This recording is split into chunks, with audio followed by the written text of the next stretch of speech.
How I took down a career saboteur. This story took place in 2004. Each story about work is at a separate company. It all started when a new colleague joined our ragtag bunch of systems engineers deploying ground-based radars around the world. From day one, I could tell there was something off about him. He had these weird mannerisms of always trying to one-up someone else's story and be the center of attention. He struck me as one of those guys who would look you in the eye and smile as he sinks the knife into your back and kiss the wound after getting what he wants. He was also one of those guys who tried to steal everyone else's thunder. Needless to say, he was overly ambitious, constantly trying to undermine me and take credit for my work. I tried to brush it off, hoping it was just a phase, but things only escalated. One day, I discovered he was spreading false rumors about me to senior management, trying to sabotage my career. Basically, this sniveling punk tried telling management I was drinking on the job, appeared high, was very combative and threatening, and an insider threat as he saw me always carrying around external hard drives and must be stealing corporate data. My manager confronted me about the rumors and told me I was on restricted duty for 2 weeks while they investigated. I was furious but decided to play it smart. I took PTO vacation for 2 weeks and came back to an unfounded report. Instead of confronting him directly, I started documenting everything. Every lie, every deceitful act, every instance of him trying to play games with my career. I also did something in the gray area by setting up surveillance cameras with sound around my area, think nanny cams. One day I catch him on video speaking to a competitor and divulging proprietary information without an NDA. I then heard him talking to a vendor about an all-expense-paid trip to Hawaii during his vacation time for helping them make a sale with our company. Oh, that is an organizational conflict of interest burn. I knew I needed to act carefully. Using the company's ethics hotline, I anonymously reported his behavior, providing all the evidence I had gathered. The investigation took a few weeks, and during that time he continued his underhanded tactics, completely unaware of the storm heading his way. Finally, the day of reckoning arrived. I was at my desk when I saw 2 HR representatives and a security guard walking toward him. They escorted him out of the building, and as he passed by my desk, he gave me a cold, knowing stare. He knew it was me who had reported him. I stood up, looked him straight in the eyes and said, "Next time, find a toy and don't play with me." Yeah, HR did write me up for that line after taking out the trash. At the time I thought it was well worth it. For our next story. Wanted to put me on performance review for having cancer? Okay. Sorry, this is a long one, and happened a few years ago. After several checks it was confirmed I had cancer and had to be in hospital for a while. I worked in recruitment and to my knowledge, to my face and in calls to me anyway, my company was supportive of my battle. Whilst at home recovering from an OP that I had to have to remove the cancer and to help with recovery, I kept on working and kept up with my clients etc. Even though I took 3 months off unpaid leave, I just wanted to show my company that although I was off, like I asked for cancer or something, and also wanted to show them that I was grateful of their support and understanding of what I was going through. During this time I made several high-profile placements, and due to most having long notice periods, technical directors etc., they wouldn't start for a few months and we invoice and bill clients on start date. The pipeline I had generated was worth $200K in a single month, which was the highest ever in the 10-year history of the company. A very good month would be about 20K to 30K generated. When I came back I had a meeting with the director and I was about to thank him for his support, etc., and to excitedly tell him about my pipeline. However, before I could, he said he was happy I was healthy. However, he had to put me on performance review for missing a critical time in the business and for not hitting my targets. I looked at him and said, "As you know, I had cancer and also took the time off as unpaid."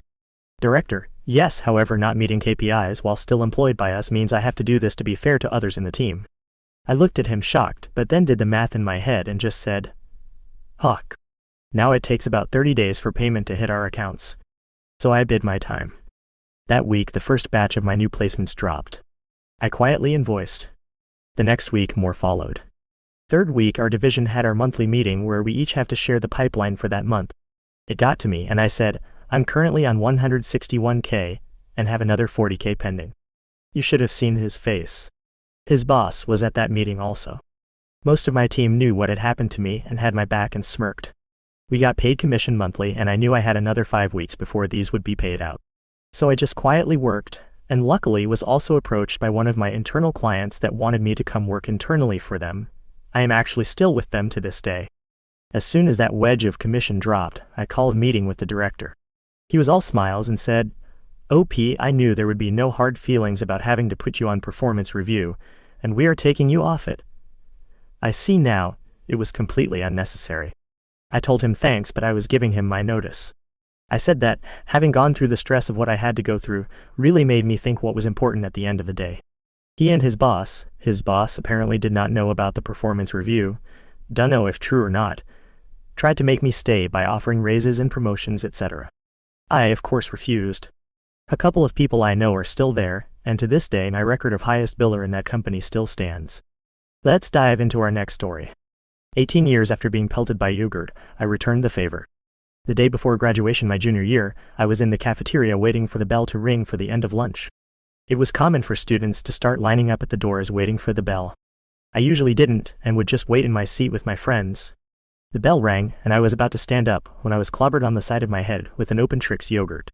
Everyone was leaving, and there was no indication as to who threw it. My friends helped me clean it off as much as possible, and I stopped at the bathroom to try to wash it out. I got most of it out, but I had to hurry out to the football field for band practice. The band was practicing for the graduation ceremony the next day. So at noon on the wide-open football field, the rest of the yogurt baked into my hair, and I was scratching dried yogurt out of my hair until I could shower. 15 years later, I'm sitting at the table with my cousins at my aunt's house. My younger cousin was talking about all the immature things he used to do in high school, including opening the Trix yogurts and tossing them over his shoulder. I said, "That was you?" I then proceeded to tell the story of my ordeal while he busts a gut laughing at my misfortune. So 15 years after it happened, I found my yogurt pelter, and it was my annoying younger cousin. For the past 3 years at every get-together, he calls me over to tell the new person the yogurt story. So I've been planning for the past year to get my revenge by taking a yogurt and smashing it on his head. Tonight, at the seafood boil my family threw, I got my revenge. While he was sitting at the table cracking open crab legs, I took the yogurt, came up behind him, and enjoyed smashing it all over his head. I rubbed it in, and it went all down the side of his head, into his beard, and onto his shirt. Then I leaned down and told him, "We're even now." On to the next story. My sweet OnlyFans revenge. So I'm a stay-at-home mom. At the time I was pregnant with our third baby, and was fully in charge of our finances because at the time my husband was completely irresponsible, and it was annoying. A few months prior he had made a comment about having an OF and I was taken aback but wasn't super upset about it, and didn't feel like I could. I was trying to keep the peace because he was being restless in our marriage. Don't judge me for it. Fast forward a few months and he told me the credit cards were maxed. My mind went to the worst, but out of $3,000 credit limit, only about $100 was OF. After a while he told me he wasn't using it anymore. And I was going through the credit card statements and see another OF charge. I was furious at that point. I put off so much for myself, no new clothes, no nails or hair done, no extra fun spending or restaurants, going without so much to put our money toward paying off this debt. So I combed through a dozen credit cards and from the very beginning, every statement, and I added up all the charges, totaling $250, not too bad, and I went to my bank account, which we used for savings, that I had been meticulously funding with spare money to pay off a loan we had, $1,000. I withdrew $250 and went to Ulta and bought myself a Sunday Riley skincare set. Later he was asking me if we were set to pay off the loan and I told him, "Oh no, I counted how much money you've given to these other girls to get their crap taken care of after going without, that you're putting on credit cards and putting us behind, so you'll have to wait a while before paying off that loan since you set us back." He just sat there looking at me and I looked at him. He admitted he didn't have a leg to stand on and he promised he wouldn't spend any more money on OFB. And he hasn't, and he's done a complete 180 from how he used to be, for many more reasons than this. It was one of the only mic drop moments of my life and it was so beautiful. Our last story for today. Neighbor drove out my driveway. This was years ago, actually decades ago. I was 25 when I was able to buy my first house. It meant a lot to me. I was just a laborer, and it took everything I had to pay rent, eat cheap, and save for the down payment. I didn't come from money, nor was I afforded any type of generational wealth. I had to get a conventional loan which had a higher interest rate. Plus the house had to meet certain requirements in order for the home to qualify for the loan. That means an inspector had to check the property and make an assessment. I met the inspector at the house. I was renting a home just one street over. The inspector showed me the list of things the homeowner had to fix. Two of the biggest were all electrical outlets needed to have dielectric grease on the connectors. House had aluminum wire, not copper. Long story longer, that helped prevent electrical fires. The other big thing was the soil around the house had to slope away from the foundation. I knew the sellers were not going to fix any of that stuff and someone else could afford to buy via cash or a different loan mechanism. I asked the homeowner if I could fix those items myself. They had no issues. I spent the next 3 days working non-stop doing exactly what needed to be done. On a Monday, the inspector came out and said the ground sloping away wasn't good enough. I was there with him and told him I did the best I could, and I was the person buying the home, and I would do exactly what he wanted, but I first needed to secure the purchase. He looked at everything on the list and the dirt was the only item that was of issue. He must have took pity on me because I got the loan and stated to move in. The first issue I had was a neighbor across the street, and 2 home over kept parking in my driveway. Every time I came with a truck, he had his car parked in my driveway. I didn't even know who owned the car. I started to knock on doors. One neighbor pointed me to the guy's house.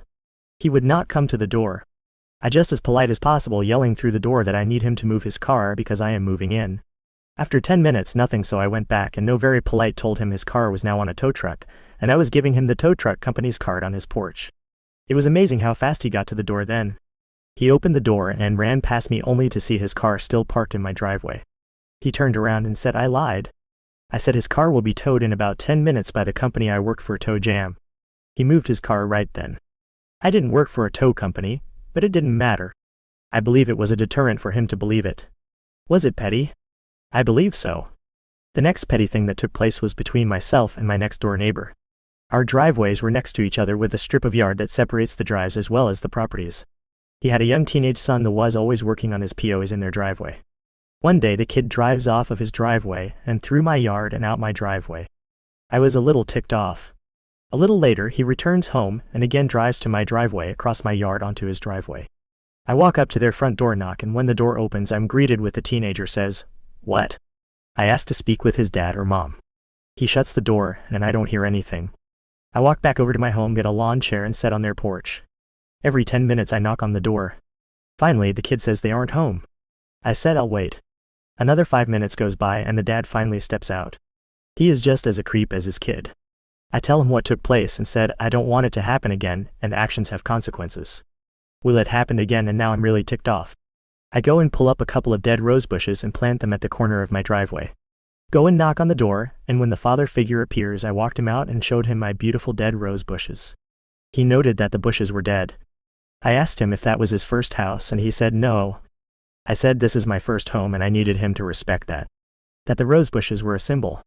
That I could very easily plant spikes that would puncture tires, not thorns, on a beautiful brown rose bush. He looked at me, nodded, and went back inside. I heard yelling, and from then on his kid didn't mess with my property. I want to add that I've been petty my entire life. Countless amounts of planning and being eat up with these types of silliness. After a lot of therapy, and can finally say I'm a lovable, well-adjusted petty mother effer, LOL. And those are all the stories we have for today. See you tomorrow.